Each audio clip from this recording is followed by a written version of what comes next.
মানানো হবে, আপনি মানতে বাধ্য। আর যদি বলেন না মানবো না, তাহলে আপনি কাফের। ঢুকেছে কথাটা? ভালো করে বোঝেন। আপনি যদি বলেন আমি মুসলিম, তাহলে আপনি মানতে বাধ্য। আর যদি বলেন না আমি মুসলিম নয়, তাহলে আপনাকে বলা হবে না। আপনার কাছে আমি ভুল স্বীকার করছি, আমার কথাগুলো বলা ভুল হয়েছে।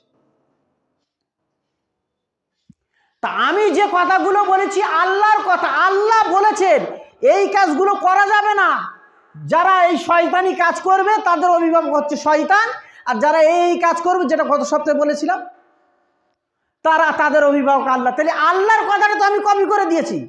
তাহলে যদি অভিযোগ করতেই হয়, আল্লাহর কাছে অভিযোগ করুন যে আল্লাহ তুমি কেন এত কড়া কথা কোরআনের মধ্যে বলেছো, নাউজুবিল্লাহ মিন যালিক। তাহলে আল্লাহর বিরুদ্ধে যদি কেউ অভিযোগ করে, সে মুসলমান থাকবে? কখনোই থাকতে পারবে না। বুঝেছেন? আশা করি বোঝাতে পেরেছি। সেই